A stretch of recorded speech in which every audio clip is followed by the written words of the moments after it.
Good morning, everyone. Thank you for attending today's hearing of the Committee on Energy. I hereby call this hearing to order.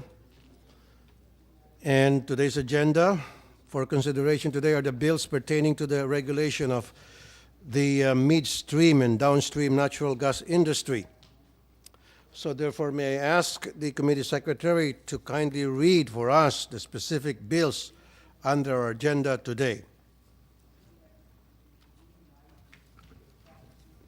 Good morning, sir. For today's agenda, we have Senate Bill 152, an act providing for the national energy policy and framework for the development and regulation of the Philippine midstream natural gas industry and for other purposes, by Senators Gatchalian and Escudero.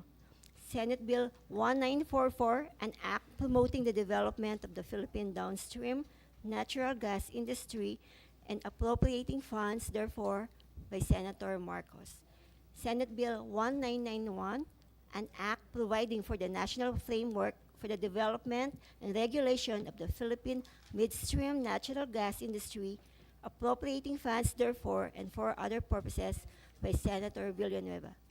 And Senate Bill 2247, an act promoting the development of the Philippine downstream natural gas industry, consolidating for the purpose all laws relating to the transmission, distribution, and supply of natural gas and appropriating funds, therefore, by Senator Tulfo.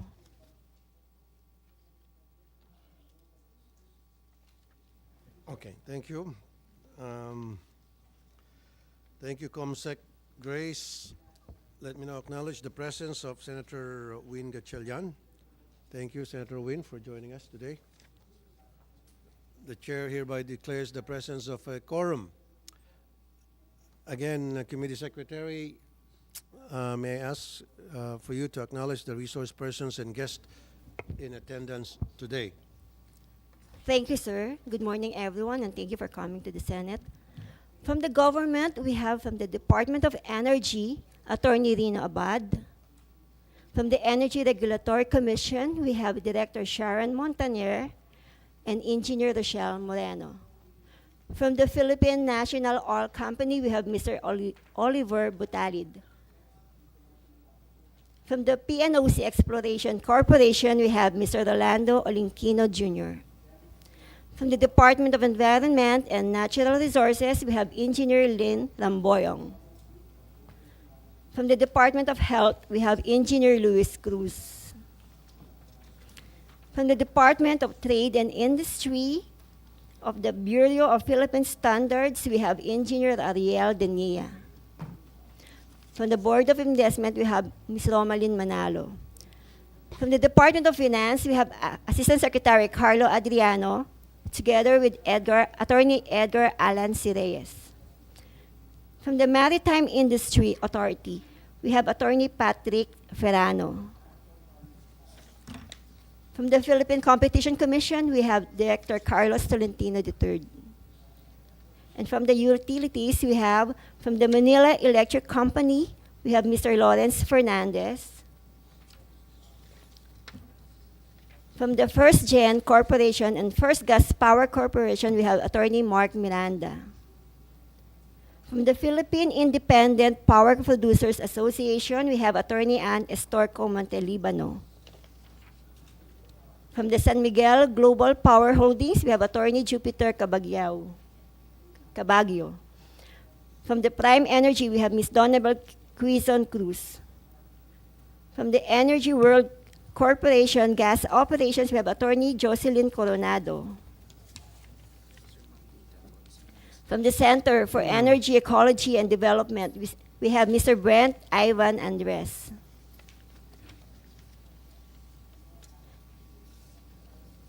From the Department of Transportation, we also have Attorney Miguel Liave.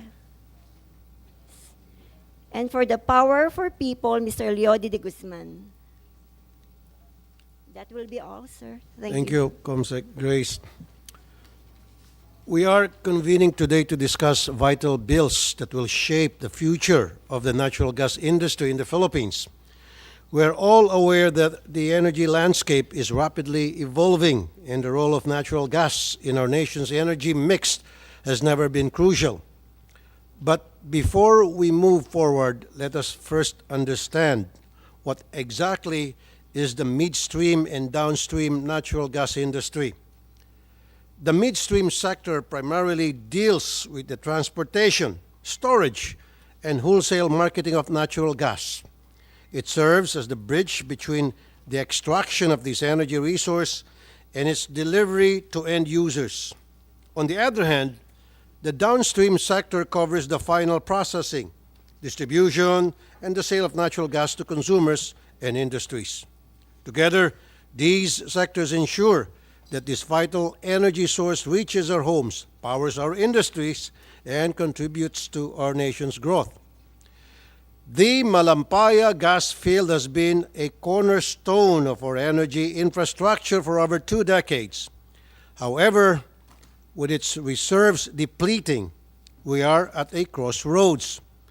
The bills presented before us today, introduced by Senators Gatchalian, Escudero, Marcos, Villanueva, and myself, each address the need for the development and regulation of the midstream and downstream sectors of our natural gas industry. Regulating the natural gas industry is a matter of national interest or national interest. It's about ensuring that as we transition from indigenous sources like Malampaya to importation of liquefied natural gas or LNG, we have a robust, transparent, and efficient system in place.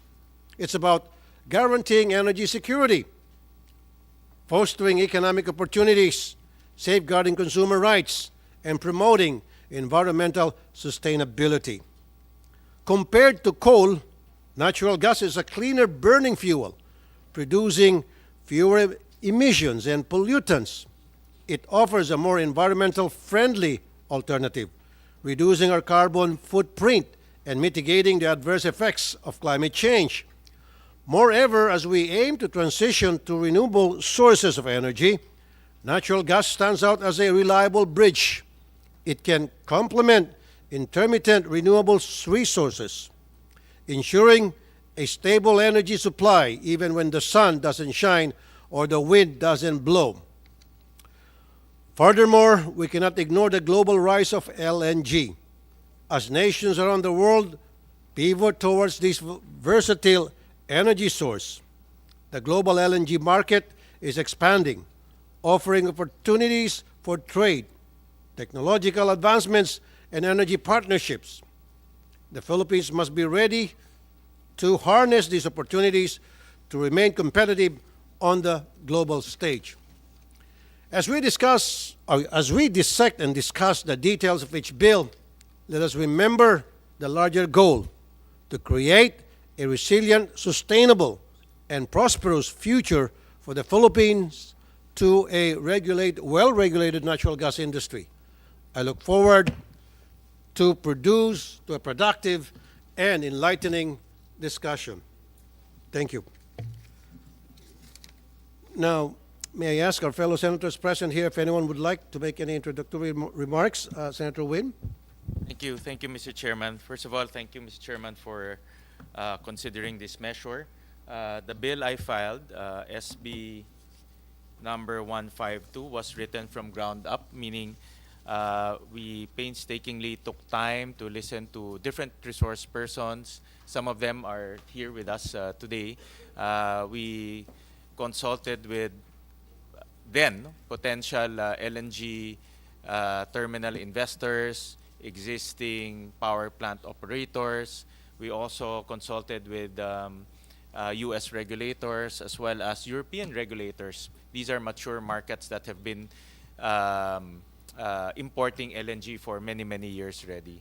That's why, Mr. Chair, we took note of all of their suggestions as well as some of the competition issues that they have encountered, and we embedded that in the law.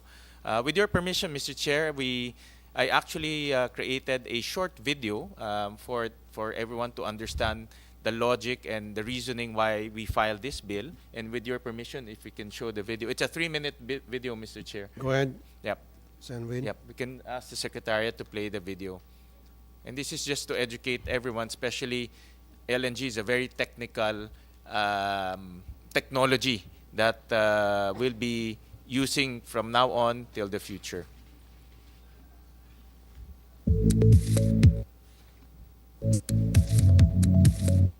What is natural gas? Natural gas refers to gas obtained from boreholes and wells consisting primarily of a mixture of methane, ethane, propane, and butane, with small amounts of heavier hydrocarbons and some impurities. Natural gas can be transmitted through pipelines on land or underwater. However, the transportation of natural gas over long distances, such as across oceans through pipelines, is not economically feasible. To transport natural gas over long distances through ships or trucks, natural gas is cooled to a cryogenic temperature through a process called liquefaction and is thereafter called liquefied natural gas or LNG. Upon the arrival of the LNG ship, the LNG can be transformed back into natural gas in a process called regasification, which is done in an LNG terminal. After regasification, natural gas can be transmitted through pipelines for use. When there is exploration, development, and extraction of natural gas, these processes are part of the upstream natural gas industry. When natural gas is transmitted via pipelines, liquefied, transported via LNG ships and LNG trucks, regasified through LNG terminals, or stored or bunkered through storage and bunkering facilities for use of midstream end users such as power generation plants, industrial and commercial establishments, and economic zones. These processes are part of the midstream natural gas industry. When natural gas is distributed to retail end users such as households, this is part of the downstream natural gas industry.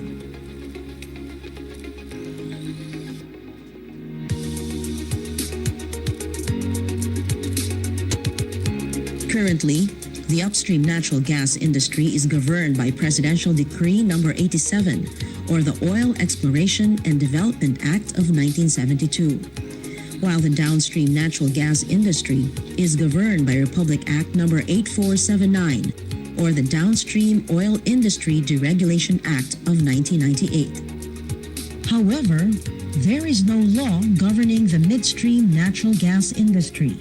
The Senate Bill number 152 aims to address this legislative gap by providing for the national energy policy and framework for the development and regulation of the Philippine midstream natural gas industry. Owing to the intricacy of the midstream natural gas industry, a comprehensive legislation is needed to fill in the gaps and strengthen existing bridge policies in order to unlock the potential of natural gas as a vital source of energy for the country.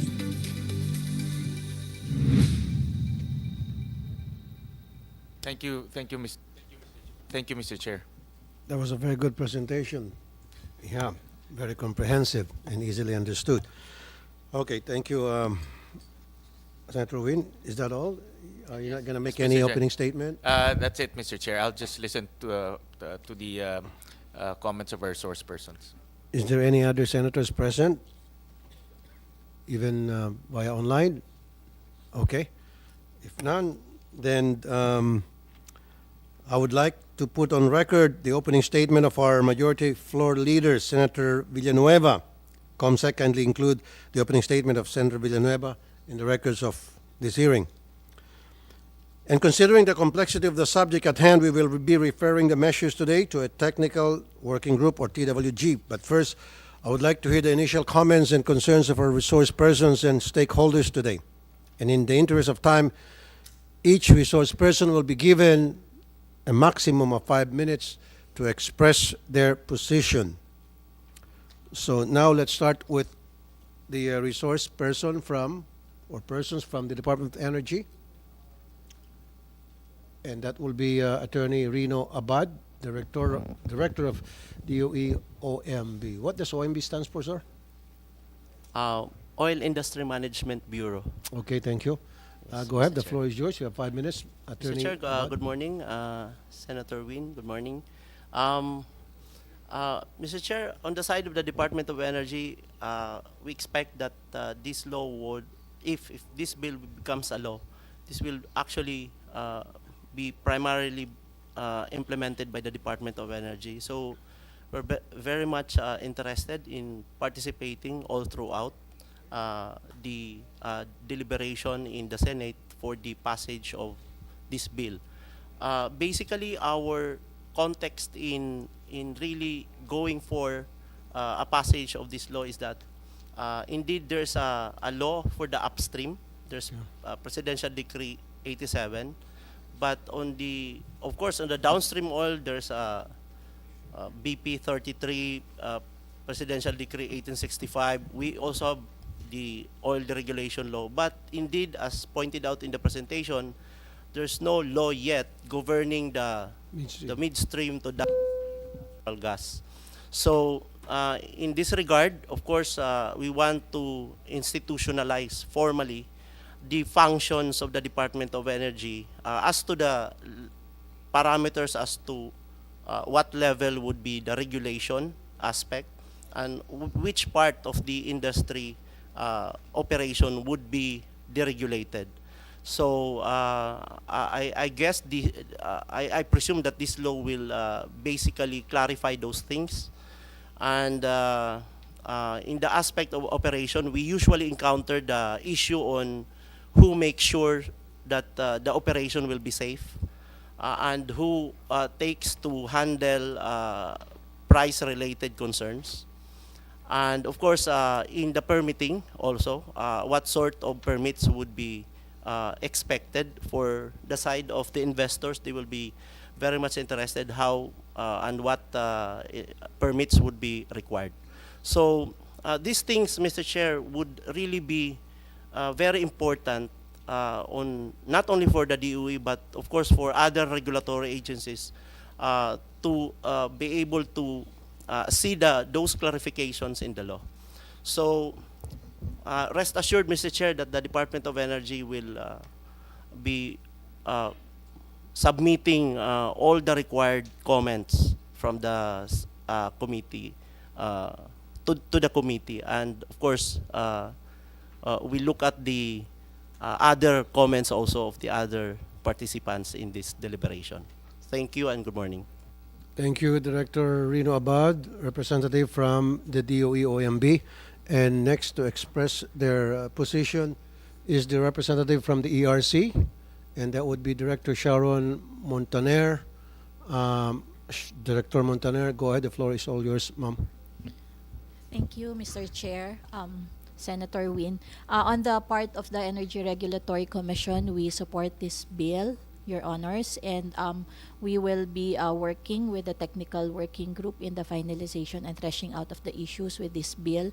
We have already submitted comments previously in the previous bills of Senator Win, and the commission is ready, and we will be coordinating with the DOE on the delineation of the functions here with regards to our function in the regulating the electricity industry and the use of natural gas as fuel for power generation, Your Honors. Thank you.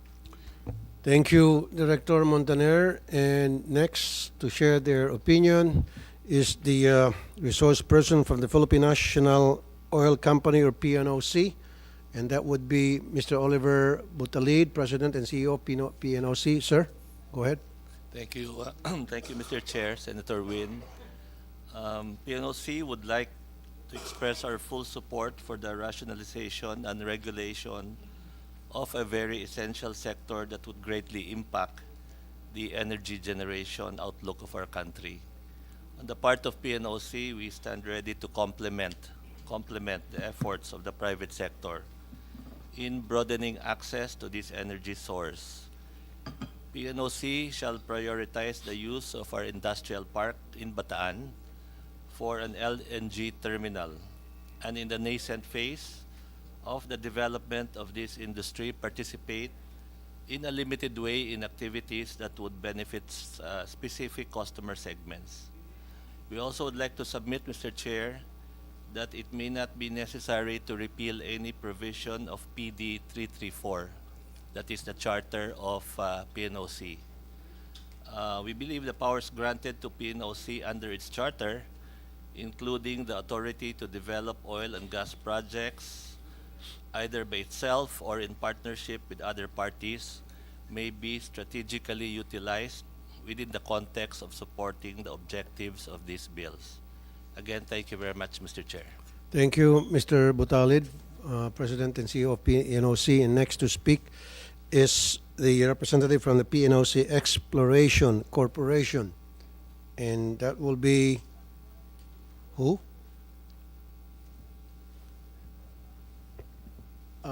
Okay, Mr. You should have raised your hand earlier. I didn't recognize you. I'm sorry.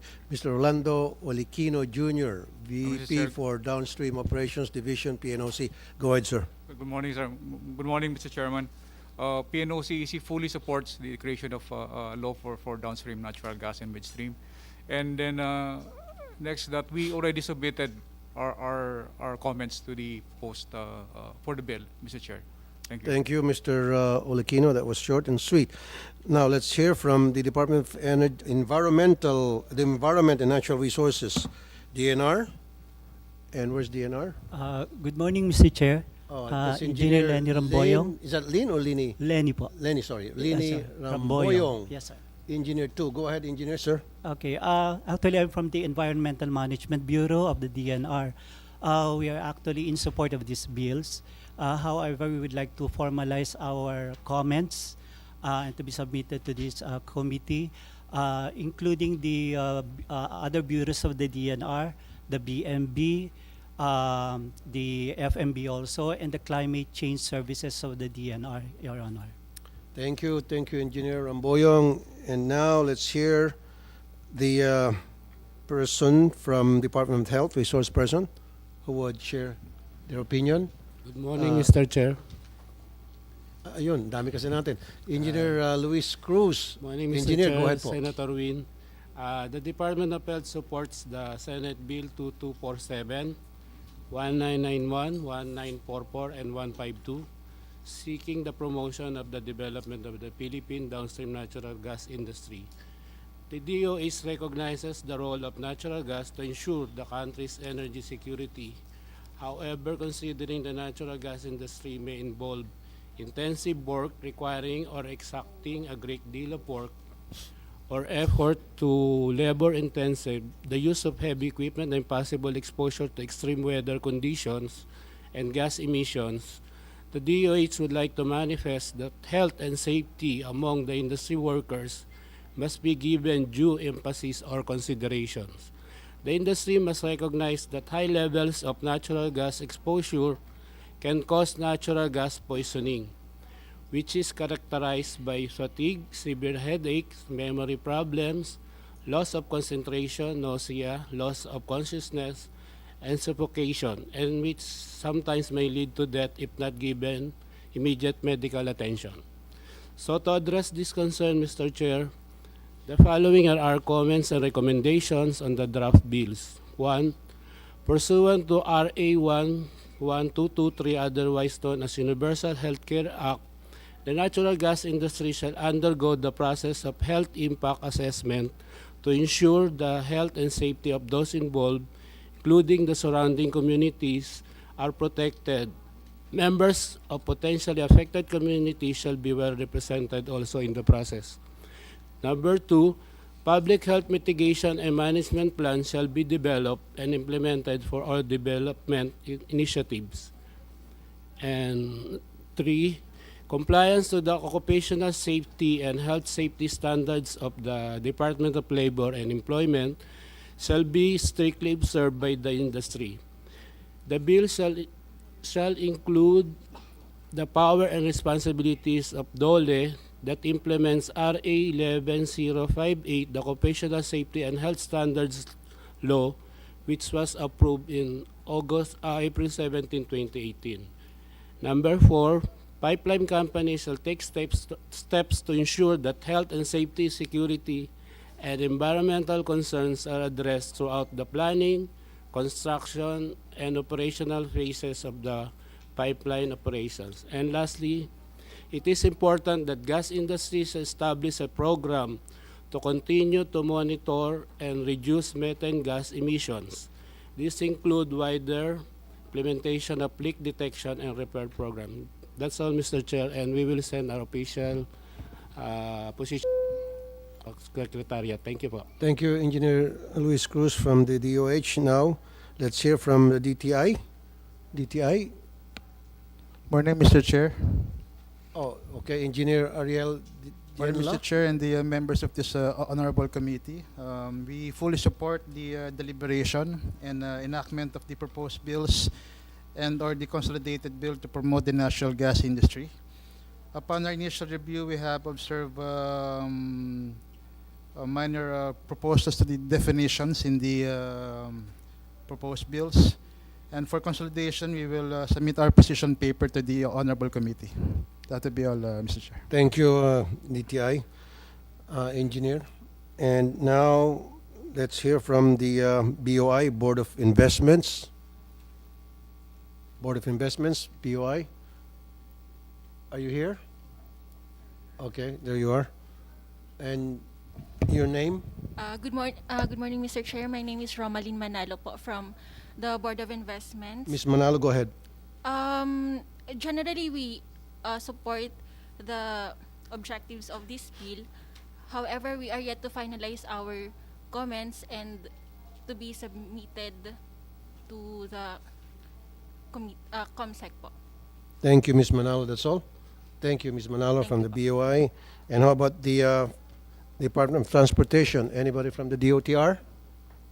DOTR? Good morning, Mr. Chair. Good morning, Attorney Miguel Llave, Legal Service, DOTR. Sir, go ahead. Thank you, Mr. Chair. Senator Gatchalian. The DOTR would like to manifest its support for the natural gas midstream and downstream bills. We recognize the need for natural gas as a viable alternative fuel, which would help us bridge into renewable sources in the future.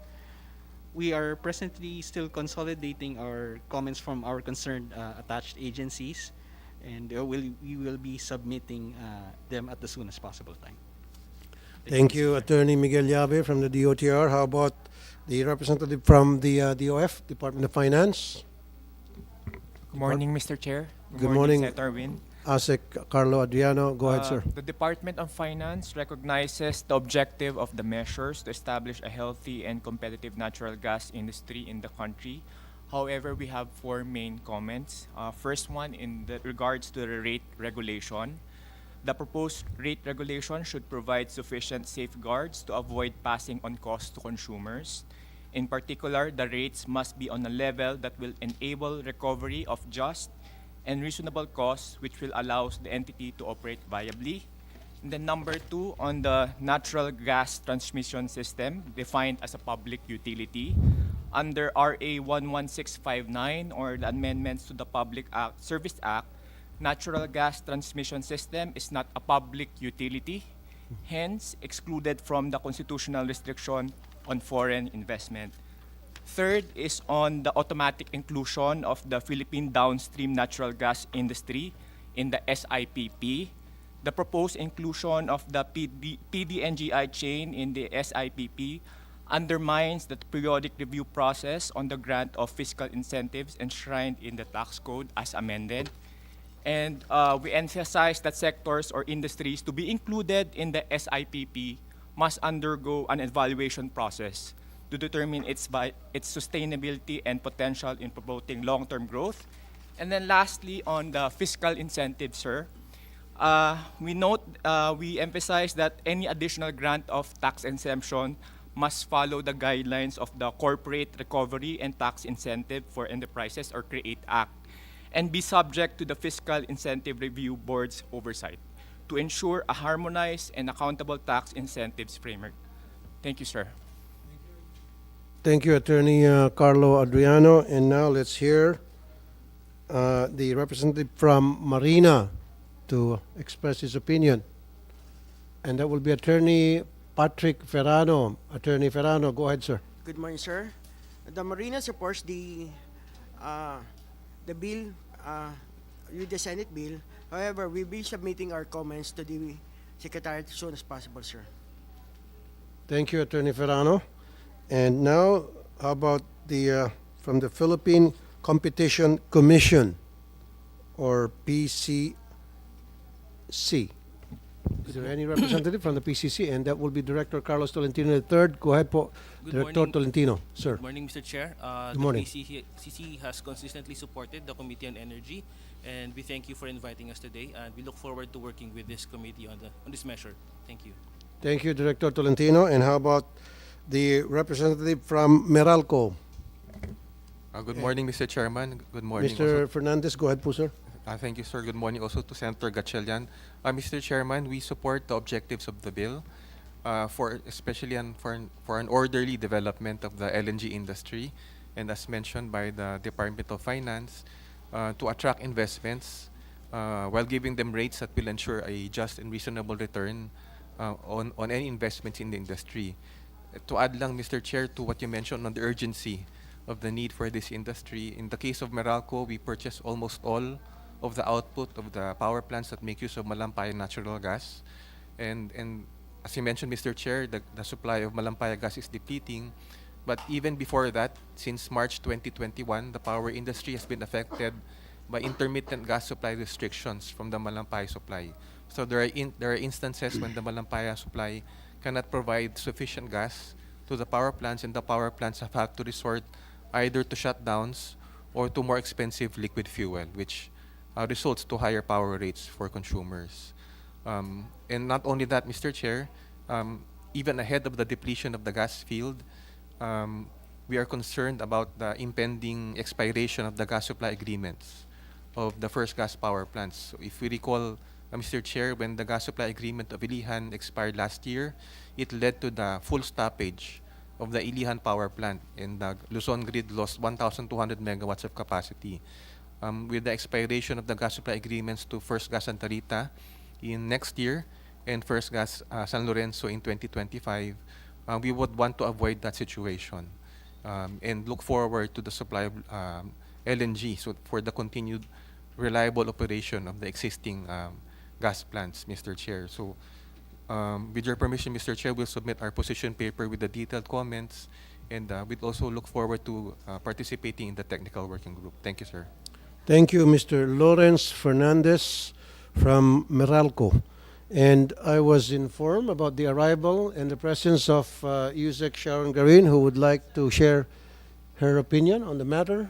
Okay, Yusek Sharon Garin, go ahead, ma'am. Good morning, Chairman. Good morning to the members of the committee, and good morning to all the resource speakers. Mr. Chair, I think Attorney Rino Abad, the Director of OIMB, has already stated the position of the DOE, but I just wanted to add that although the House of Representatives has passed its own version, we have also been busy with public consultations on the circular, or on NatGas. And both versions are documents are actually in a similar intent, although there are some provisions that are different. But we will hopefully the committee can allow us to work together so that we can improve, whether on the House version or some inputs on the public consultation that we are doing for the next month. No, I think next few weeks we will have regular public consultations on the new circular of DOE, in which I think from that circular we can derive some of the interest of the stakeholders as well as the concerns of DOE, sir, so that we can have a more perfect version here in the Senate, Mr. Chair. Thank you. Thank you, Yusek Sharon Garin from the DOE. And let's move on. Now let's go to the resource person from the Philippine Electric Plant Owners Association. Are you here? Or is he or she online? Philippine Electric Plant Owners Association. Calling once, calling twice. Twice? Okay, no takers. Let's move on to First Gen Corporation. First Gen? Good morning, Mr. Chair. Good morning, Attorney Mark Miranda. Go ahead po, sir. First Gen Corporation and the subsidiaries engaged in power and LNG would like to thank the Honorable Committee for inviting us to participate in this legislative proceeding. It is our honor and privilege to take part in the making of this landmark law on natural gas. In past attempts to regulate or build a framework for the nat gas industry, be they through legislation or administrative issuances, certain topics invariably elicited much discussion. These topics are the scope, whether the measure would cover midstream, downstream, or both. Another is the franchise requirement, whether certain sectors of the value chain, particularly transmission and distribution, are public utilities or not. A third issue is rates or tariffs or fees, whether they should be regulated or not. The fourth is third-party access, and the fifth is incentives. It appears that discussions on the 4 Senate bills at present will be no different. Almost all of these 5 points are sources of disagreement among these bills. Senator Gatchalian's and Senator Villanueva's bills cover the midstream segment, while those of Senator Marcos and Senator Tulfo cover downstream. 3 of the bills consider transmission as public utility and therefore requires legislative franchise, while 1 does not. Thus, the same 3 mandate that the transmission rates be regulated, while the other one does. Third-party access in Senator Gatchalian's and Senator Villanueva's bills is required upon a declaration of unutilized capacity by the DOE and ERC. In Senator Tulfo's bill, TPA is voluntary and left entirely to the discretion of the operator. Senator Marcos's bill tries to establish a middle ground by making TPA obligatory only upon a determination of the operator of available and uncommitted capacity subject to review by the DOE and subject to the so-called infrastructure development period. On the area of incentives, though, the 4 bills seem to be in agreement that NatGas projects, much as they are risky investments for proponents, as they are beneficial to the entire country, only deserve the incentives given under the Investment Priority Plan and the CREATE Law and no more. These are just some of the provisions that need to be harmonized if a law is to be passed that properly regulates, protects, supports, and promotes the fledgling Philippine natural gas industry. We would like to convey to the Honorable Committee our full support and cooperation in this endeavor. We hope to participate in future sessions of the Committee on Energy and any group that may be formed and tasked to work on the bills as they go through the legislative process. Thank you, sir. Thank you, Attorney Mark Miranda from the First Gen Corporation. And now let's hear the resource person from the Shell Energy Pilipinas. Shell Energy, and that will be you or Yes, Mr. good morning, Joel. good morning, Mr. Chair. Yeah. Mr. Tarongoy, go ahead po, sir. Yes, sir. Shell supports the development of the midstream and downstream LNG regulation for the Philippines. We also wanted to express our support in the development of the bill, providing inputs, leveraging on Shell's global presence and experience in the LNG and gas industry, and also would like to reiterate our commitment to the Philippine energy security, building on our 100 years presence in the country. Thank you, Mr. Chair. Thank you, Mr. Joel Tarongoy. And how about the representative from the First Gas Power Corporation? First Gas Power Corporation, and that will be you, sir. Attorney Mark Miranda, go ahead, sir. I already did, okay. And how about from the Philippine Independent Power Producers Association? Good morning, Mr. Chair. Ma'am, Attorney Ann Montelibano, magandang umaga po. Magandang umaga po, Mr. Chair. Magandang umaga rin kay Senator Gatchalian. On behalf of the large generators, Mr. Chair, we would like to thank the committee for inviting us, and we express our full support to any of the bills and all of the bills that would that gear towards energy security and reliability. We would also like to say that we will be actively participating in the technical working group to ensure that the bills are properly threshed out and harmonized. On that note, Mr. Chair, given that we have 5 minutes, there are just 5 general points of comments from the generator side until we can further submit our detailed comments to the technical working group because we have to talk to all our member generators. So the first one is for the treatment of the own use and commercial use of pipelines. So we would like this to be developed further. The second point is we would like to clarify where the generators actually stand in the midstream industry or the downstream, or it's a hybrid of both. And then third, when are franchises needed, Mr. Chair? Fourth, we would like to ensure that there are proper incentives because as generators, we rely on investors to be present in this country. And lastly, our permits. We look forward to a streamlined process of permits. That's it, Mr. Chair. Thank you. Thank you, Attorney Ann Montelibano. And let's move on to the Management Association of the Philippines for their opinion. Management Association of the Philippines, are you here? Nope.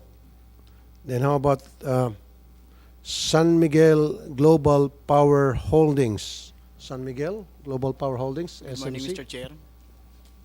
Oh, there you are. Attorney Jupiter Cabagyo. Sir, go ahead. Sir, magandang umaga po. Magandang umaga po. Sa pagkakataong ito. San Miguel Global Power Holdings Corporation, Your Honor, Mr. Chair, Senator Gatchalian, would like to register our support to these legislative activities, which we expect that are all aimed in the codification or to institutionalize the rules and regulations that will govern this promising industry, which is of primary consideration in the industry of power generation. And likewise, Mr. Chair, we would like to appreciate the Senate's opportunity that will be given to each stakeholder to submit their comments and their suggestions as necessary and as may be warranted by the developments or progress of these legislative activities.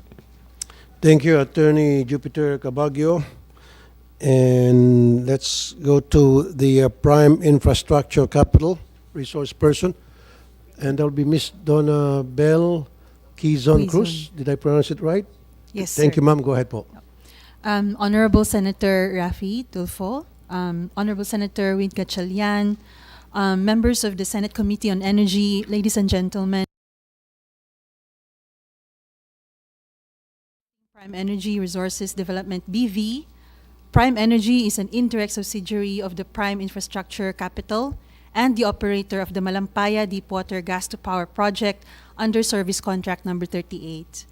I'm grateful, very grateful for the opportunity to attend today's public hearing, sir, on the proposals for a Philippine Downstream Natural Gas Industry Act. We have provided comments ahead of time, and I would like to really convey support for this, full support, and we believe this is very timely and relevant for many of the reasons that you've already shared, Honorable Chair. And also, I'd like to complement or echo some of the comments made by my colleagues here. Sir, allow me to just share a few points on why we believe this is very timely. Number one, the Philippines' energy demand really continues to grow, and significant investment is needed very fast to increase our power generation capacity. And the fastest way to do that is with gas-fired generation capacity, because that's the fastest to construct and requires very little, less capital than the other options. This investment will help us avoid power shortages in the future and provides robustness also of our industry. Then it will also be beneficial to the well-being of our countrymen. After more than 20 years, as you mentioned, sir, production from Malampaya is dwindling, and therefore there is an urgent need for us. We're doing that now to explore and develop more indigenous gas sources. So we're embarking on projects to do that, but we will need time to do that, and therefore, in order to supplement the currently limited volumes of indigenous natural gas, several investors, as we know, have developed facilities for the importation and regasification of imported LNG. And the completion of these facilities will enable the continued operation of our existing gas-fired power plants and avoid the situations that was mentioned by VP Fernandez here, and will also enable investment in new power generation growth. At the same time, it will give us time in the indigenous gas sector like Malampaya to develop and explore for new gas, and blend as well LNG and indigenous gas. So we really support the approval by the Congress of this comprehensive law that will govern the natural gas industry of the Philippines. We believe this will enable a stable, clear, and predictable regulatory framework that protects the interests both of the investors and the consumers, and hopefully pave the way for a stable and competitive market where we will all thrive, really, and allow collaboration of all the sectors involved. So lastly, sir, we would like to request, as always, the support of the Senate, the Congress, and the Department of Energy, which we have been receiving very well and actively, for supporting the exploration and development of indigenous gas resources in the country, and to prioritize, please, the use of the available indigenous gas to help attain a greener and greater energy economy. That's all, sir. Thank you very much. Maraming salamat po, Ms. Donna Bell, Quezon Cruz. Excuse me. And how about, excuse me, the representative from KEPCO Ilihan? KEPCO, are you here? I don't see a hand raising. Okay.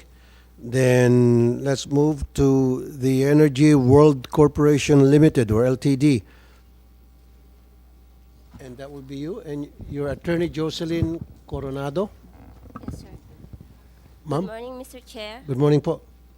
Good morning, everyone. Energy World Corporation has been supportive to the government policies pertaining to the natural gas industry in the Philippines. And we appreciate the effort of government officials and lawmakers to widen up the policy of the natural gas industry here in our country. In accordance to the latest SONA of President Ferdinand Marcos Jr., the demand of energy far exceeds the country's reliable supply. There must be an increase in the level of energy production. Not gas will hold the key. And with this, in support with the statement of Yusik Garin earlier, EWC is proposing to consolidate the version of the House of Representatives, which has been discussed in the previous months, with these current bills of the Senate. And this is to speed up and expedite the process of making these proposed bills into law the soonest. And with this, EWC also fully support these measures and participate in making these measures into law the soonest possible time. Sir. That's all. Thank you.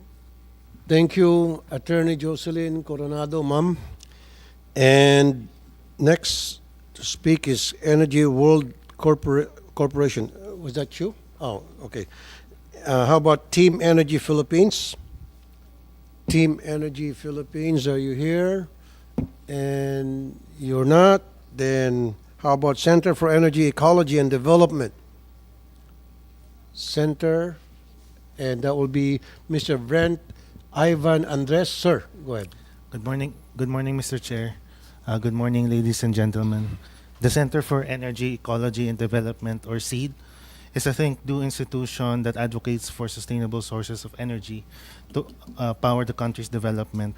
We support the statement of President Ferdinand Bongbong Marcos Jr. that renewable energy is the way forward. In his first SONA, the President said that the gas is the key to our energy transition only in the interim, which means that it is a bridge fuel. Studies have shown that the use of bridge fuel may in fact derail the transition to renewable energy, as investments in fossil fuel technologies divert resources away from renewable energy sources. Furthermore, during the transition phase, gas exposes consumers to unconscionably high electricity bills, especially in the context of the Philippine energy sector, where the cost of acquisition of fuel is transmitted directly towards the consumers. Thus, SEED recommends against the use of any bridge fuel, especially considering that a direct transition to renewable energy is possible given today's technologies. Gas is imported, unlike renewable energy sources, and is therefore subject to the wild fluctuations in prices in the world market. As we see every winter in Europe, and especially after the start of Russian invasion in Ukraine.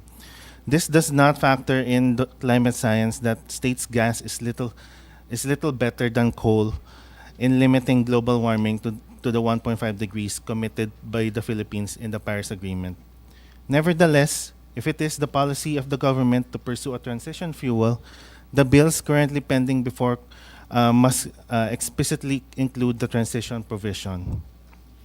To comply with the President's directive to renewable energy as the way and to ensure that resources of the government are directed towards achieving the goal laid out by the President in his second SONA.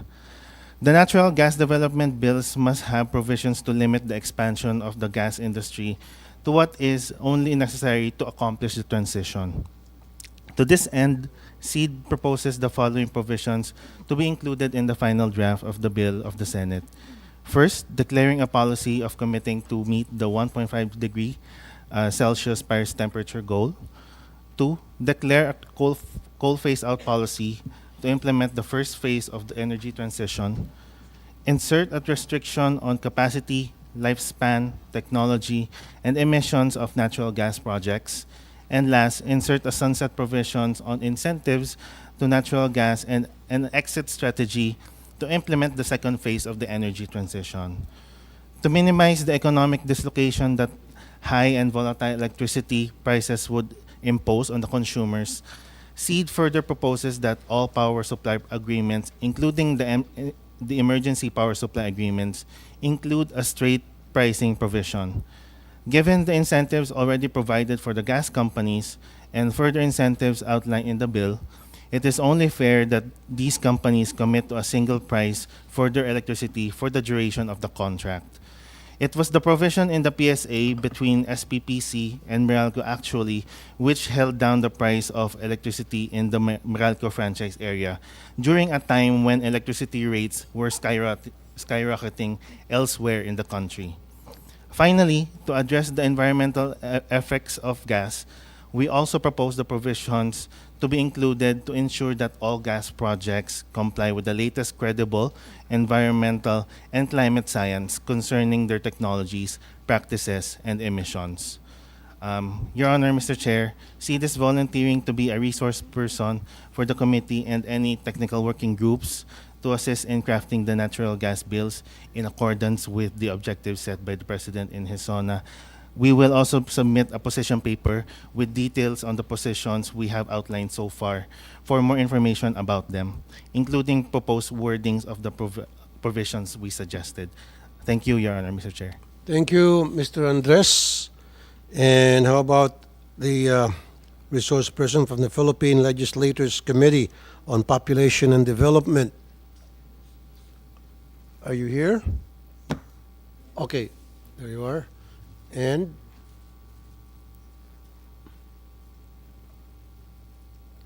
go ahead, po. Please state your name.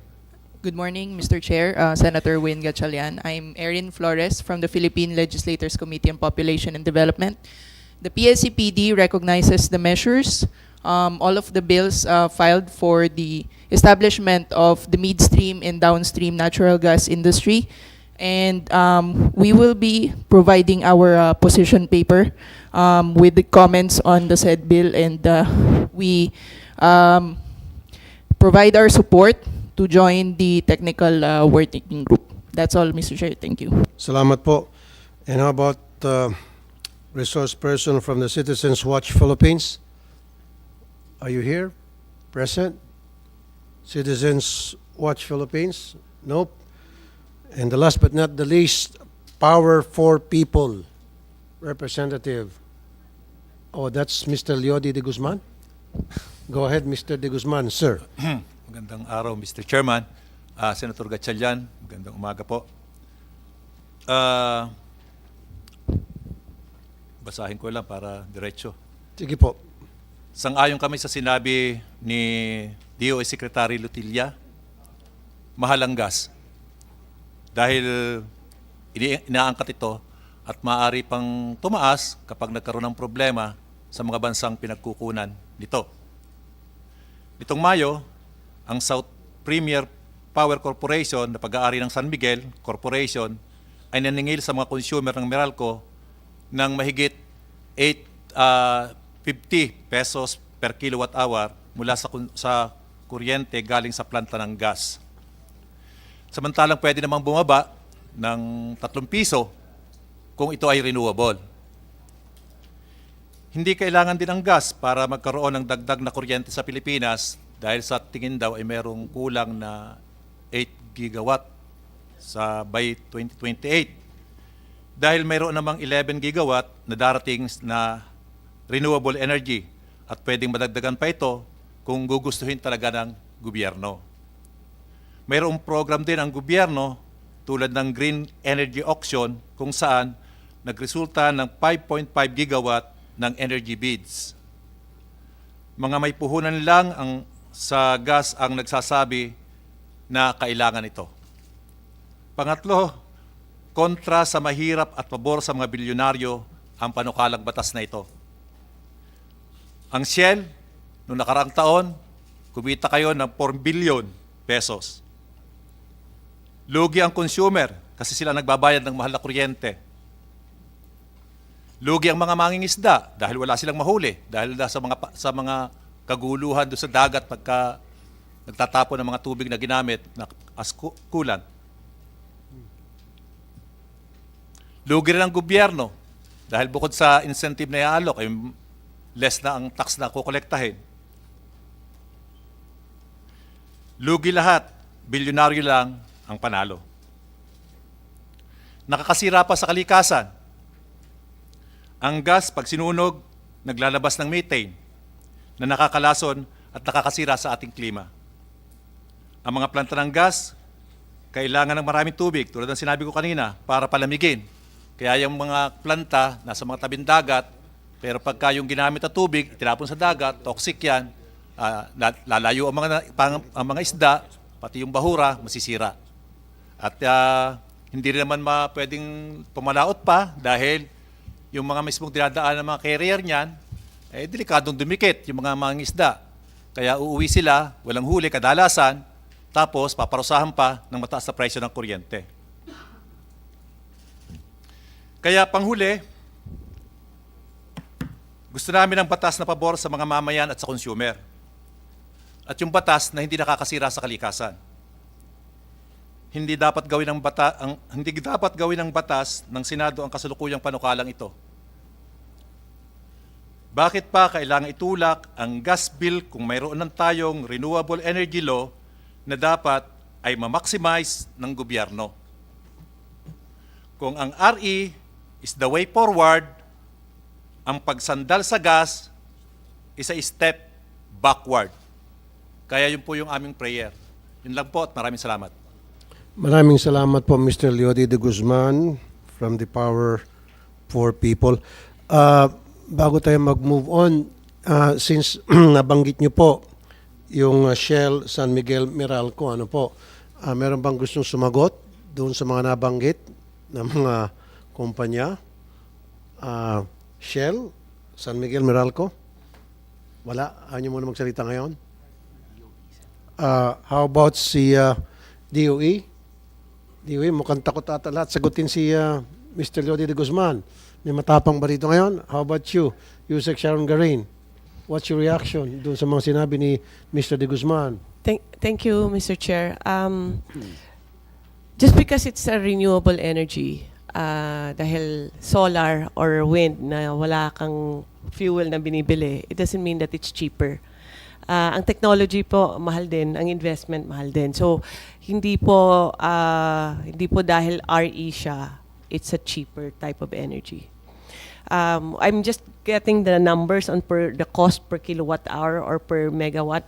Kasi for example, wind, which is libre na sana ngayon, pero we have to invest on the infrastructure, the grid. Hindi po siya cheaper than actually, if we have more offshore wind in the future, electricity will be more expensive. Now, although the push is for renewable energy and the objective of the President and also alongside of the DOE on our energy plan, we do have 50% as a target in 2040. But that does not mean that we can do away with the rest of the technology. Because, Mr. Chair, we do believe in DOE that we have to have the good mix. We cannot rely on just one technology. We cannot just rely on wind alone. Baka one day, isang araw walang hangin at or may bagyo, wala pong generation yan. Or for example, we just rely on LNG as a transition. Tapos biglang may gera na naman, aakyat naman. We have to have something to replace that. We cannot just say coal, we should just eliminate because we need to replace it with something. So, ang objective ng DOE is to find the perfect mix as we go. Hindi naman static yan. Umiiba naman, depende sa presyo ng iba't ibang commodities, sa sitwasyon ng buong the world situation, or even in the Philippines. So, we do agree that the objective should be the lowering of the rates.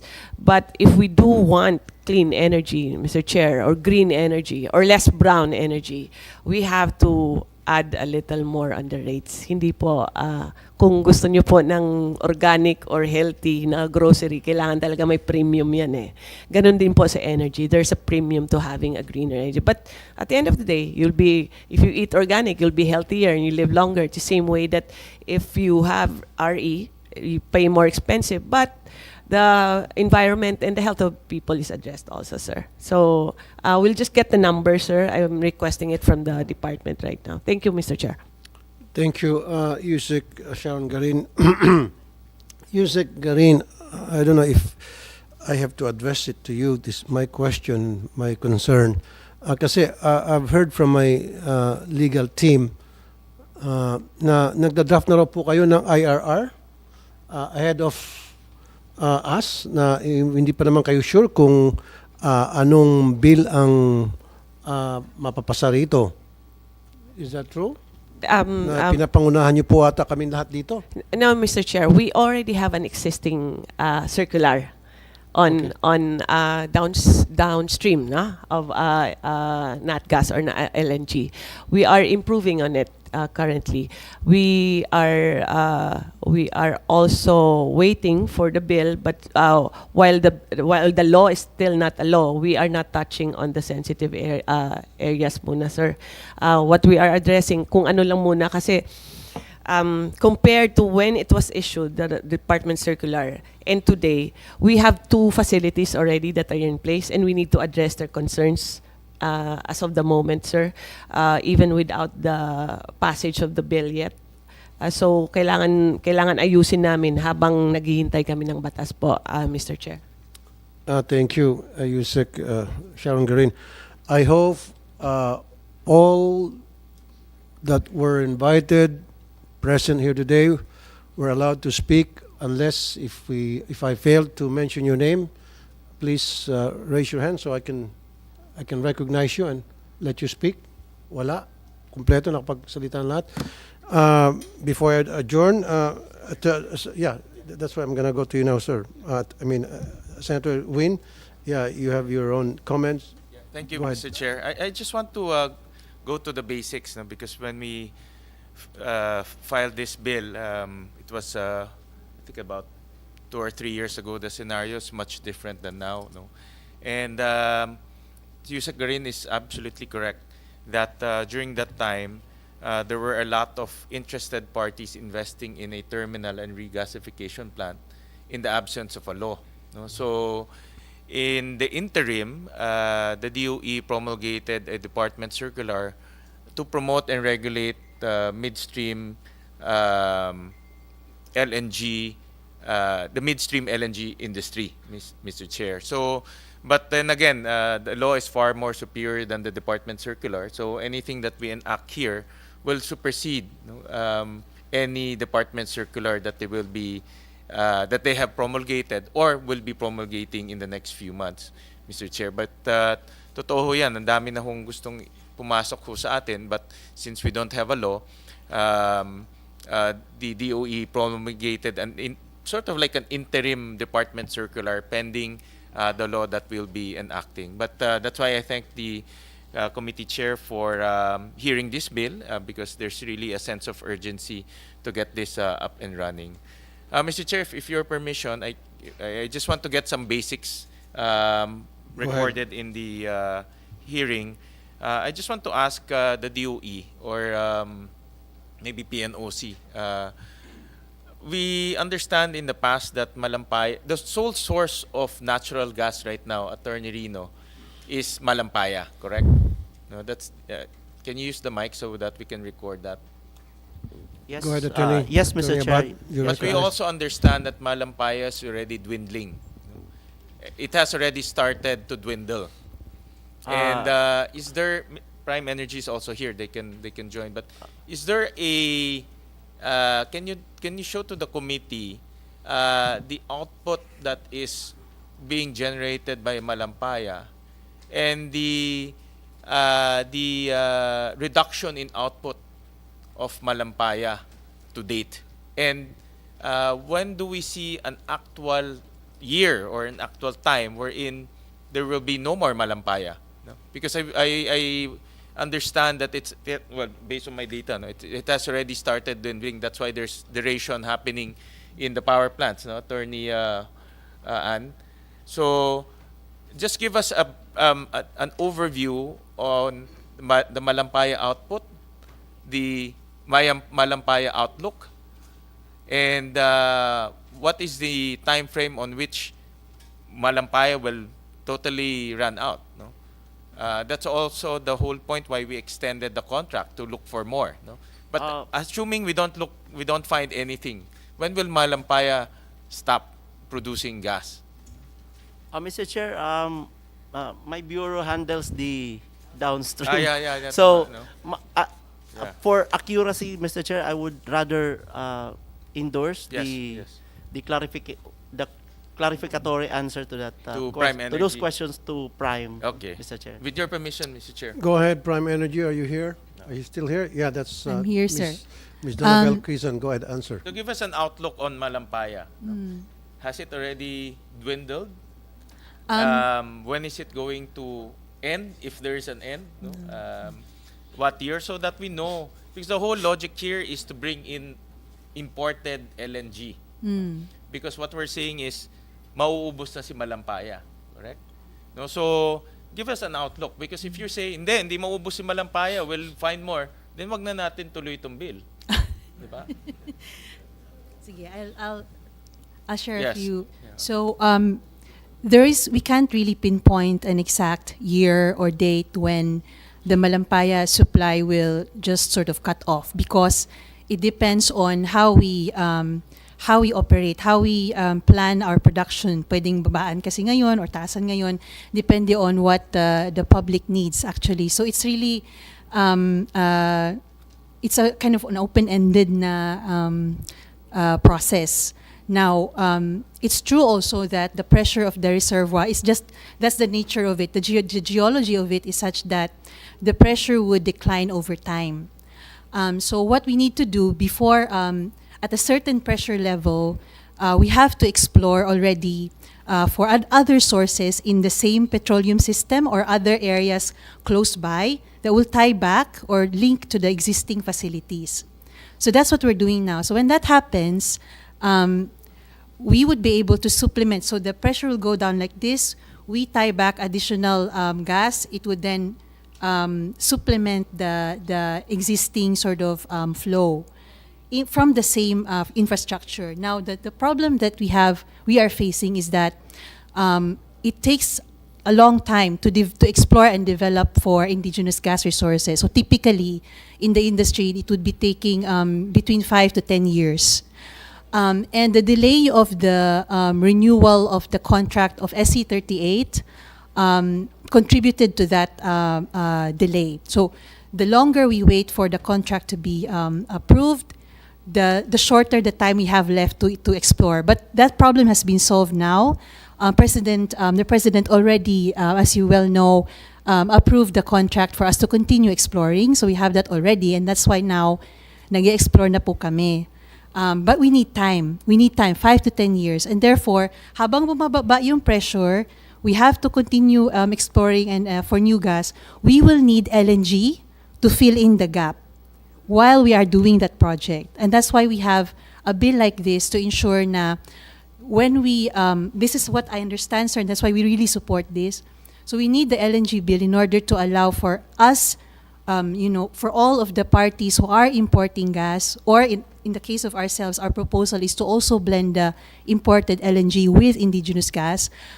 We need this kind of framework, regulatory framework, para magawa natin yan in a very organized way na mapoprotektahan yung consumers. Because if we have a bill that allows us to import in a way na may purview ang government on how much, what the price would be, how the industry would collaborate, then we can do that in a way na protektado po lahat. So that's how I see it po. Ma'am, Yep. may question ako muna, Senator Win.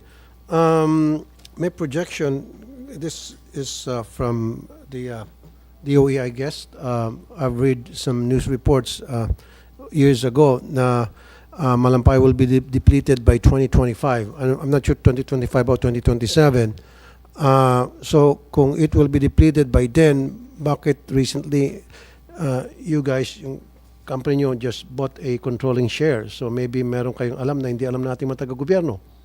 Mr. Chair, it's not depleting, it's hindi mawawala po, sir.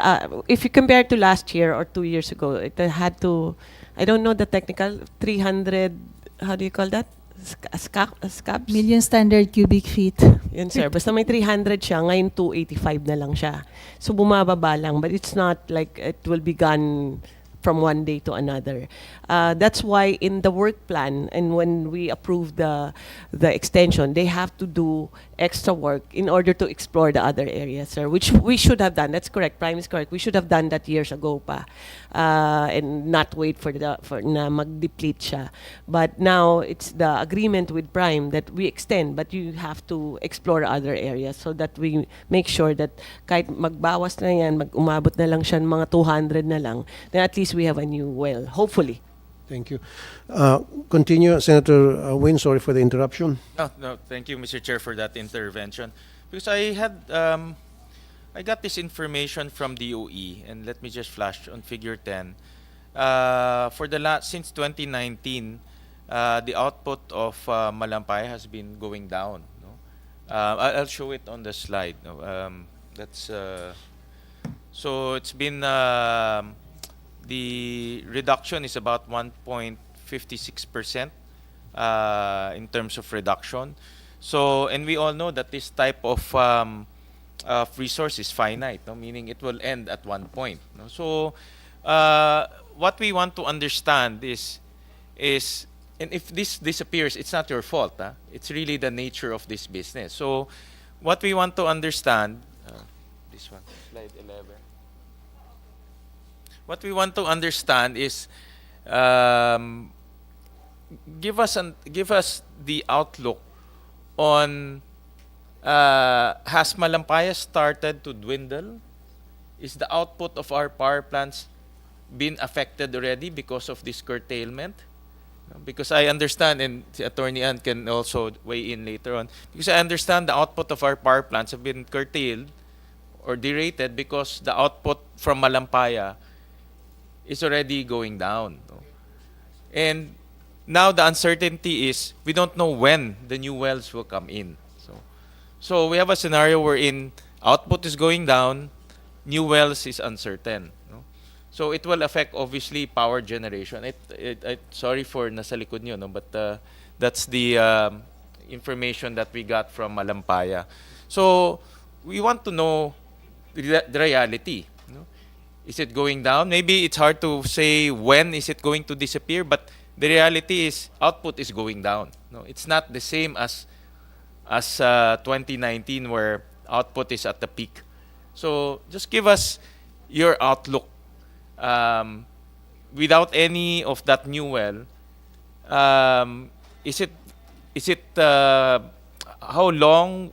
Can we go up to this? Maybe I reverse the question. Can it go up to the same output as before so that our power plants will not be affected? So that is, I think that I'll reverse that question. No? Because I am trying to establish the need for LNG. That's my point. No? Because right now, Malampay is the sole source. No? So I'm trying to establish the need for imported LNG so that we can allay the fears of Mr. Leody na ang imported is very volatile. No? no? So if we can look for indigenous resource, then that's the best, no? So we want to hear from the developer, is the volume going down? Is it already affecting our power plants? May I You may answer, Mr. Ms. Chair? Donabel. It's true po. It's going down indeed, the production. At the moment, it's 280 million standard cubic feet per day. And we project it would continue to go down until we are able to drill a well and then hopefully get gas from it. So what we've declared publicly kay President BBM is we will be drilling in 2025 with hopefully gas coming in 2026. So that's a timeline we're looking at. Now, the amount of the volume of million standard cubic feet per day we would be able to deliver from the new wells is something cannot fully confirm yet at this point in time, because that's subject to our studies pa, and then also the results of the drilling in 2025. But indeed, our target is to at least arrest the decline of the Malampaya gas supply so that we are able to deliver at least to what the levels we are delivering at to the power plants now. That's what we can say. But But you acknowledge the slide that I showed. This is from DOE. That if you look at the 2019 volume, is about 155 MMSCF. No? But now it's about 113. Yep. So you confirm This that there is a absolute numbers. decline. Yeah, there is a decline. Yes. And can I ask Attorney Annie, is it affecting our power plants already? Well, my members are here Attorney also. Yes. Good afternoon, sirs. Yes, it is. That is the reason why we are very curious also, sir. Your question was apt, to be very honest, on the plans of DOE regarding Malampaya. So we would like to know also with definite, a definite answer on that, so we can plan accordingly, because it's Malampaya plus LNG, right, to support it. And Malampaya versus LNG, Malampaya will always have the upper hand, right? So we can plan accordingly. So we would like to know how the DOE plans to allocate that as well. And if there is a definitive answer as to the resources of Malampaya, sir. Okay, since we're here now talking about Malampaya, I would like to direct my question to Mr. Oliver Butalid from the PNOC. I think you're the right person I need to talk to. I need to ask this question directed to you. Kailan ba talaga madideplete itong Malampaya gas supply? Siya po ang PNOC exploration. PNOC, okay, exploration. Good. Kasi may nagsasabing 2025, sabing 2027. Alin ba talaga, kuya? I mean, give us a definite time na talagang totally depleted ito, wala na. Mr. Chair, based on our internal assessment as PNOC is partner of the consortium, our estimate, Mr. Chair, is 2027. It will depend on the actual offtakes. Like for instance, Meralco mentioned a while ago that there could be restrictions in the gas supply. So nababawasan po yung offtake, na-extend po yung life niya. But considering that yung historical flow, yung production niya, again, it will be 2027, Mr. Chair. So when you say 2027, that will be the year that Malampaya gas supply will be totally depleted. Wala nang pakinabang, so to speak. Mr. Chair, there is an economic volume that we can consider. Meron po siyang maiwan doon sa volume sa ilalim, but it's no longer economically viable for us to... Hindi na siya pwede ma-explore. Yeah. So sabi niyo meron pa matitira sa 2027. Kasi sabi ko, kanina ang question ko is, when is it going to be totally depleted? You said 2027, but after 2027, meron pa ring natitira? Can you clarify that? Correct, Mr. Chair. There will still be volume underneath, but it's no so longer... that volume underneath, But it will no longer be feasible for us, economically viable for us to produce. There will become a point in time that producing from Malampaya, the existing reservoir that we're producing now, So it's no longer viable, so to Will no speak, longer economically. viable, Mr. Chair. Even for other stakeholders that are interested to explore that, hindi na feasible yun, hindi na economically viable. Is that what you're saying? yes, Mr. Chair. Okay, so in other words, 2027, wala na lahat sila diyan sa Malampaya. Oh, no. Wala na pakinabang. Mr. Chair, I'm just talking about the existing reservoir. It's Malampaya. Existing, okay. But as I said, there are other areas within the Service Contract 38 that Kaya nga, can be explored. may mga areas malapit yan sa Malampaya na in-explore sa ngayon na possible, may mga laman, may mga natural gas supplies. Can you mention to us what are those areas? Anong tawag doon sa mga areas na yun? I can recall, Mr. Chair, within the Service Contract 38, there's Camago, Bagong Pag-asa, and I think there were two more. I forgot the names, Mr. Chair. Will that be a good alternative sa pagka wala ng Malampaya? Yes, as mentioned by Ms. Donna, Mr. Chair, we're still studying those prospects. Still studying. So kailan po natin malalaman kung when is it going to be functional? When is it going to be na pwede natin ma-explore na at mapakinabangan na? We have to, Mr. Chair, again, we're still doing the studies, and then we will collectively, the members of the consortium. So nasa will- stage of studies pa tayo. Yes, Mr. Chair. So hindi nyo pa na-foresee o nakikita o pretty much ma-predict kung kailan? Wala. Okay, sige. Go ahead, Senator Win. Thank you, Mr. Chair. Thank you for those interventions. Mr. Chair, I want to ask Attorney Annie, being the representative from all our power generators, how much curtailment or duration of our gas power plants have been happening for the last few years, if there are duration due to curtailment of gas supply?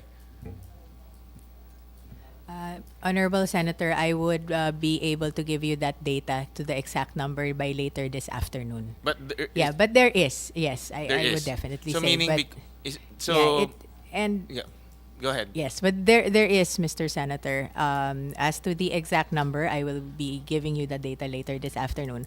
And this is why this is the reason why we are concerned, because we would also like to plan ahead as well. And to be prepared, because every time there is a shortage on supply, obviously it's the generators that are put on the spotlight. And we would have to adjust as well. And every time there's duration or curtailment, that's not being brought up also in the news, how much we're affected in terms of the sources of energy, right? We are made to explain other things as well. So this is why we would very much like to participate also and be informed on the plans of the department regarding the Malampaya. There are about 3,200 capacity, roughly, by our gas plants. Do you know how much of that 3,200 capacity has been derated? Do you have any idea? Right now, Mr. Chair, More or less lang, yeah, kahit I more or know less. the rough number is not, but my members who are here would have an idea on how much they are. The technical aspects of the operations, they're just passed on to me, but I will be able to give that to you right now. First Gen, can you answer that? I'm not also with the technical team of First Gen, Your Honor. So Okay. No, because I what we want to establish in the hearing is, because of the curtailment, there's a duration of output, and because it's derated, then it affects also our electricity supply. No? So we want to establish that link, so that there's more sense in terms of importing LNG. No, that's what we are trying to establish. Mr. Chair, can Go ahead, Yusek Garin. Mr. Chair, there is no effect in the kasi yung ibang planta pwede siyang gumamit ng, how do you call that, condensate. So it can use LNG, it can use natural gas and condensate. That will apply to some of the, is it the first first gen yata na planta eh. So pwede nilang gamitin. Now, I think the question of Senator Gatchalian is why do we need LNG? Why do we need to import? Exactly, just to support also the thrust of Mr. De Guzman. We want to transition to a cleaner energy. Now, if you want to transition to clean energy, you want to retire some of the coal or replace some of the coal or palitan siya into a cleaner energy. So we need eventually we will need more and more LNG if we want cleaner energy. So as to the need for today, I think that can be addressed easily. In fact, it's being anticipated already by First Gas and San Miguel kasi they have the facilities already. So those facilities actually can cater to their own plants. Ang problema dyan, sir, if we want less carbon emissions and we want more LNG, less of coal, kasi kailangan mag-replace ka. Hindi pwedeng i-retire mo lang coal tapos wala kang ipapalit. Those are base loads. So that's why there's a need to push LNG a little bit more and encourage the industry to grow. Kasi hindi naman ang fuel naman, ang petroleum naman siya. Kung diesel ginagamit, may diesel pa naman. Kung coal pa rin. But we are trying to transition. It's for energy transition as well, Mr. Chair. Yes, the depletion has an effect, but there are ways for First Gas and San Miguel to address those problems, sir. And I think they have, Mr. Chair. I acknowledge that on top of the depletion issue, it's really moving to hopefully replace coal and move towards the energy transition aspect. However, the imminent threat right now is the depletion. So that's what we're trying to address. So the LNG has actually two objectives, to address the imminent danger of depletion and then also addressing the energy transition activity of the country. However, Yusek, the liquid condensate is very expensive. So, and it's passed on to the consumers. And I think some of the generators really find it very difficult, or they think many times before they import liquid condensate because it's very expensive. It's almost the same as refined fuel, the pricing. So having said that, would like to request from Prime Infrastructure, from PEPOA, some data on the output of Malampaya, the duration, and all of those technical aspects. If you can please submit it to the committee so we can process it. So, COMSEC, you're directed to get in touch with the mentioned companies or stakeholders by Senator Win Gatchalian and to secure those documents being requested. Yeah. Thank you, Mr. Chair. Mr. Chair, if I can continue with a few items that I want to take up with DOE in terms of existing plants, existing terminals and regasification plants. How many existing terminals and regasification plants do we have right now and we will have in the next 1 year? Mr. Chair, Your Honor, what we have now, basically this year, who are going to go into commercial operation are two storage and regasification plants. These are basically number one, First Gen LNG Corporation and Linseed Field Corporation. So Linseed has a capacity of around 3 metric ton per annum regasification. So that's more or less equivalent, Mr. Chair, to 3 times 800 megawatt per 1 MTPA. So that would be around 1,800 megawatt of power capacity. And we have First Gen with 5.26 MTPA. So we just multiply that by around 800 megawatt. So we have around 8 times 6, 4,800 megawatt of power. So we're looking at around 6,000 megawatt of capacity that are ready for supply of LNG. So the current demand now is just around 3,200. So we have a space there of probably around 2,500 more. I apologize, I really cannot compute the exact number. I'm just doing the around 6,000 to 6,500 minus 3,200. So you get to have 2,500 to 3,000 megawatt of space. So if you're looking at just the two, you have a space, Mr. Chair, of around 2,500 to 3,000 megawatt. So additional power plants to be built in the coming years will be supplied by these two regasification plants.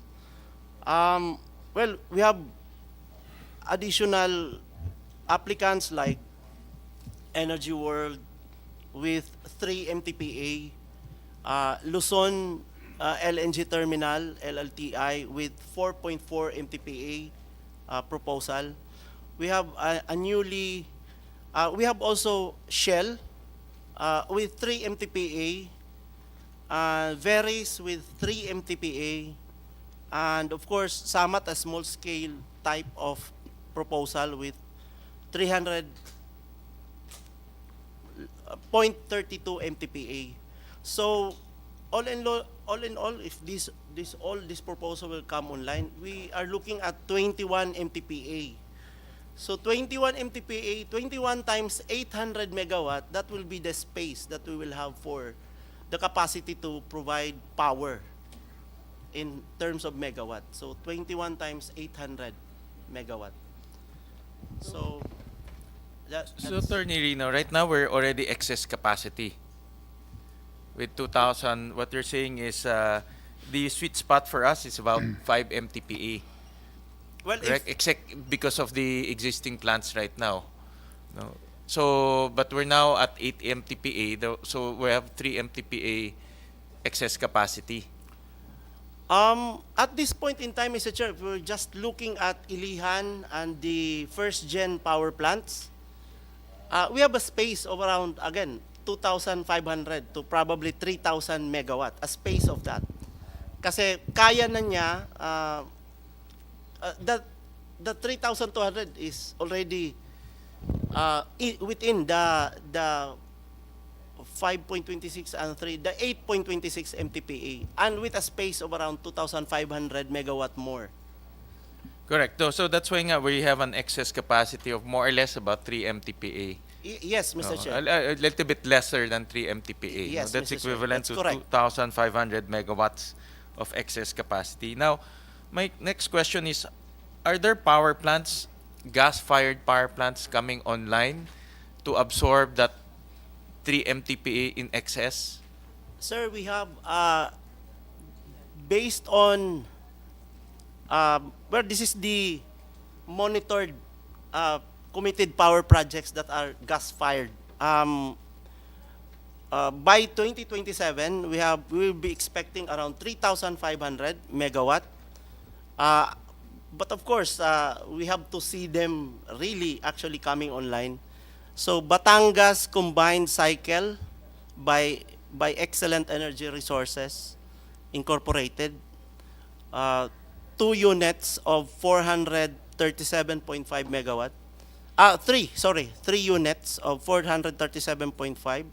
So we also have Batangas Clean Energy. Energy World is proposing a 650 megawatt. Energy World, matagal na yan, di ba?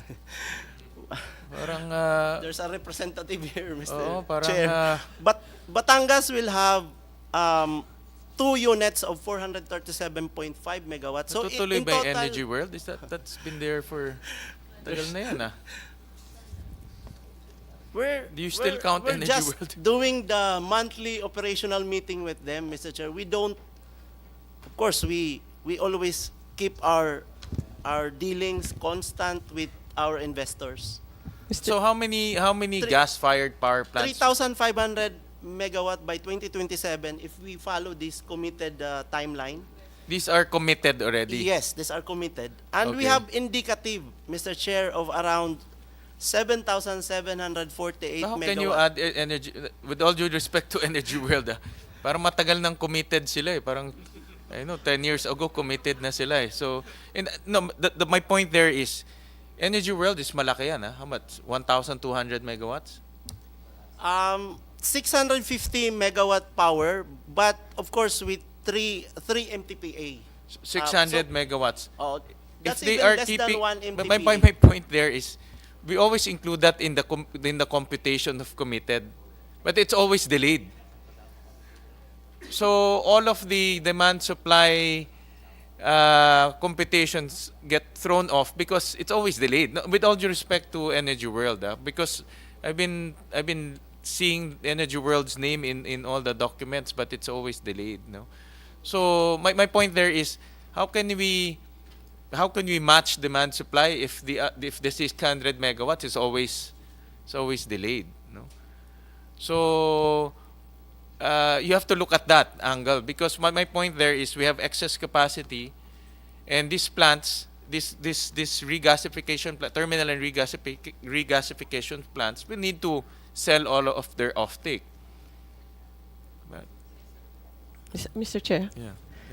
That's correct, Mr. Chair. And also, maybe that's why this bill is timely, in order to encourage the industry to go more, para maklaro na rin, and then we can also make sure that since they invest so much, especially these facilities, they invest so much on the facilities, and somehow there's a distortion of the prices also later when it becomes electricity. In addition to yung mga, whether the committed or matutuloy man or hindi, hopefully we have a better batting average now. But also we took note also that there are about 20 coal power plants that are 20 ba yan? No, that's 20 years old na. Are at least 20 years old, and the total is 3.8 gigawatts, Mr. Chair. We need to, kung i-refurbish lang naman siya, what our proposal is to transition it to a cleaner energy, Mr. Chair, and that also is included in the energy transition plan of DOE, Mr. Chair.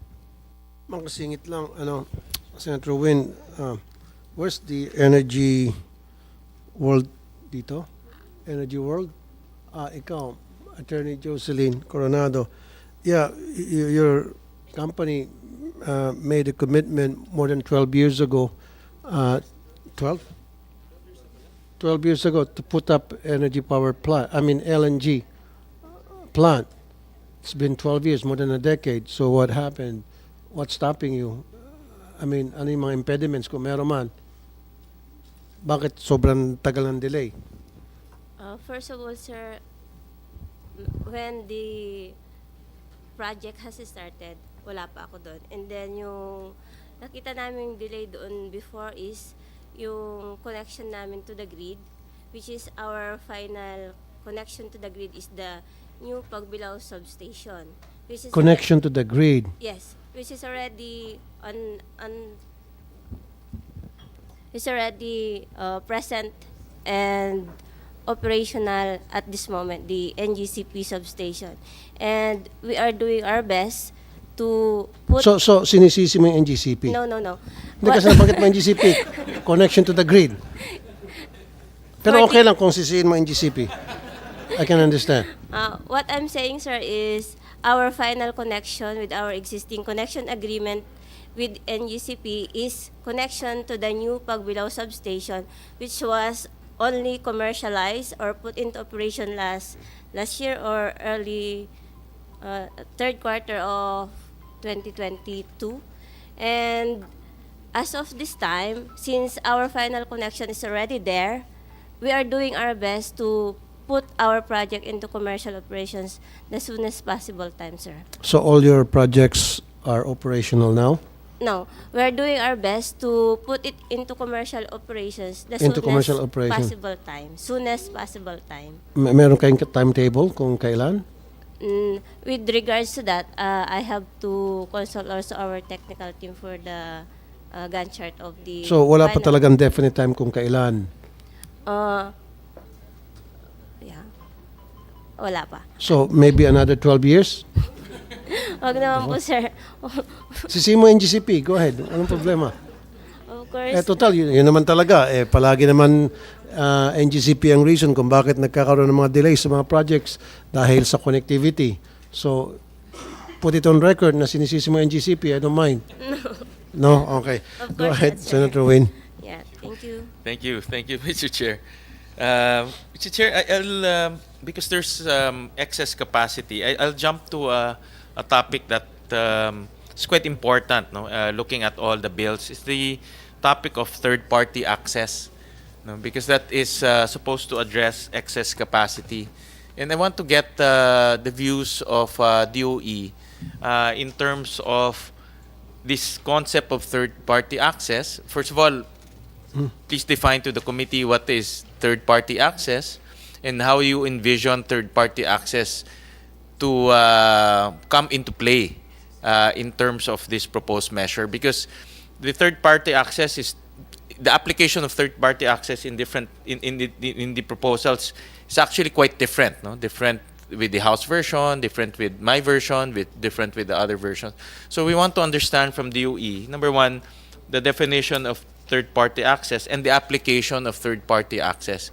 I also acknowledge that you have this in your current circular right now. No, but in your current circular right now, you also made mention that you will promulgate what you call a third-party access guideline.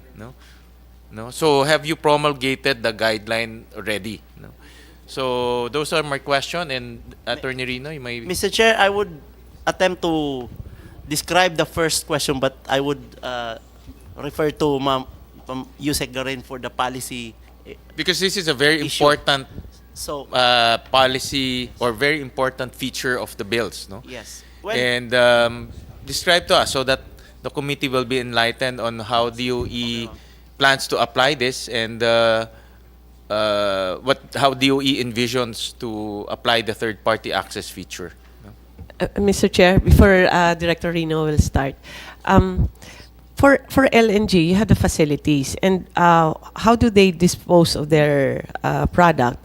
Under the House version and the versions in some of the versions in the Senate, there are two types. You can use it on your own. Limbawa, first gen, no? Sarili nilang facility, and they also use it in their own plants. They can have own use. Now, then there's another way to sell it, which is third-party access. Ito pag, simply put, kung may sobra ka, pwede nang ibenta sa iba. And the price has to be transparent, non-discriminatory, parang market na siya. And that will be subject to regulation. Yung own use, that's your personal transaction to your own part of your company. So I'll leave it to Rino on what the idea is. We are still trying to come up. Our apologies, Mr. Chair, but we are also trying to learn more about the concept and trying to learn how the other countries do it, because this is the first time in the Philippines actually, and this is actually the first year we actually have facilities here, LNG facilities in the Philippines. I leave it to Attorney Rino on the technicalities. Yes. Go ahead, Attorney Rino. You may answer. Mr. Chair, we have basically the structure of the midstream and downstream natural gas would be we'll be expecting a storage regasification terminal, which will regasify the imported LNG or the liquefied natural gas. And then, of course, we will need transmission systems. These are basically pipelines that will be the backbone for the transport of gas from the terminal, which are usually located at port areas that are appropriate for receiving the gas via cargo vessels. So we don't expect that automatically the power plants will align with this regasification terminal. So in anticipation of that, there might be a need for transmission pipelines. So, and then we go to probably in the center areas for power plants locations, we may need some distribution pipelines. So there you get a structure where you have regasification, transmission system, and distribution system. Now, as to the utilization, we would be expecting that those that first invests have the primary interest to use this facility. And that's what we call the own use. O, kasi sila naman po talaga ang agresibo, no, mag-invest because they expect that they need these facilities. So we will encounter own use. Much of the chunk of the capacity will be used by own use. But definitely in the long run, we'll be expecting that these investors will take a look at those investors in the power plant, for example, that has no interest in the regasification.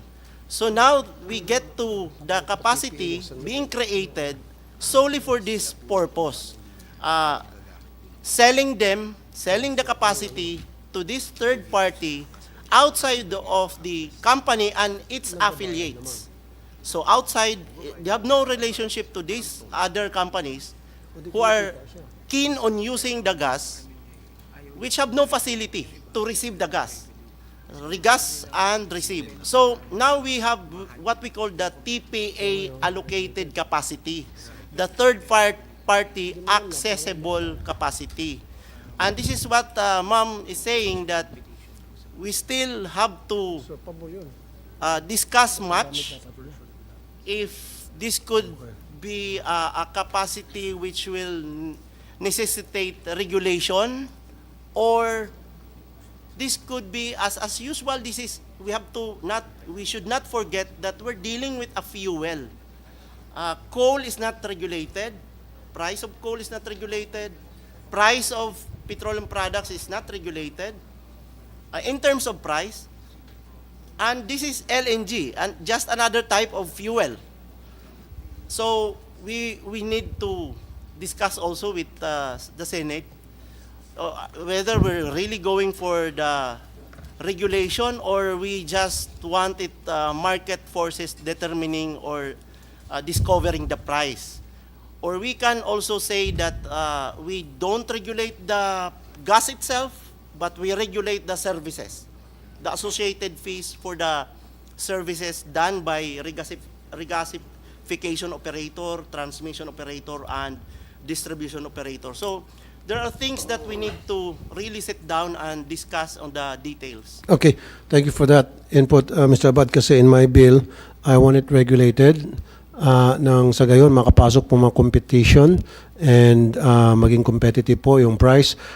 Right now, I think San Miguel has this TPA wherein nagagamit po yung kanilang terminal for a fee, and I would like to get the reaction of SMC if they're here. So what's your reaction pertaining to that? Now, we want it regulated, Mr. Cabagyo, Mr. na Chair, yung paggamit ng inyong mga terminal infra. Magandang hapon po, magandang tanghali po, Mr. Chair and Senator Win. Sir, we just like to correct yung pong terminal po hindi po pag-aari ng San Miguel. Ang pag-aari po ng San Miguel, yung nabanggit po kaninang Batangas Combined Cycle ng Erie. Because that, I think the terminal is owned by Linseed, another entity, the EPC contractor of which is AGNP.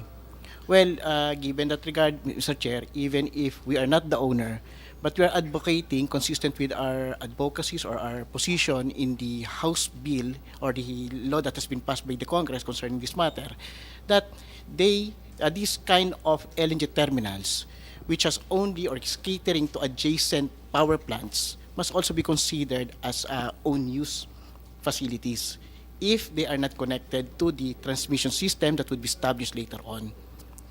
Yun po ang aming position doon, sir. And we welcome legislation subject to, of course, the consideration as regards the matters of the contract that we have entered into and the investments of that party with whom we have this agreement for them to cater to our needs.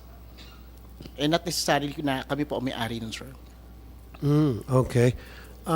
Nasaan dito yung Philippine Competition Commission?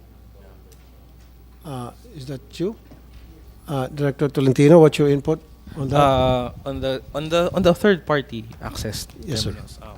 So we at the PCC, we're carefully looking at this matter. We recognize the different possible competition issues arising from these types of arrangements, and we recognize, of course, these are the nat gas industry or the natural gas industry's early stages of its development. So there's a balancing of different policy objectives. So we're still finalizing our position paper for this measure. So and we'll incorporate our comments in our paper. Thank you, Director Tondino. Would you I would agree like with to you, add? Mr. Chair, that we need the inputs of PCC.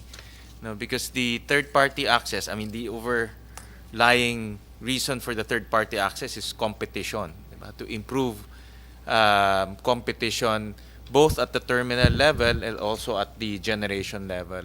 I'll give you an example. No, based on Attorney Rino's information, the first gen terminal and regasification plant is 5 MTPA, diba? And the equivalent output of that in terms of power is 4,000 megawatts. But their plants are only 2,000 megawatts in terms of capacity. So in short, they have 2.5 MTPA in excess, diba? That they can sell to Ilihan or to the new power plants. No? So, but that excess is at their discretion whether they will use it or not. That's number one. Number two, how much are they going to charge Ilihan? Because Ilihan is also their competitor when it comes to power. No? So they can charge high, they can charge low, they can totally not make Ilihan use it. So in other words, the 2.5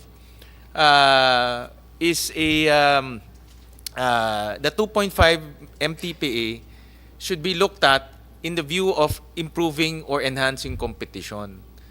And in my proposal, and the same with the proposal of the good chair, is to regulate that, meaning government should have a say, at least the government, the 2.5 MTPA should be regulated by government in a sense that it's competitive, it's transparent.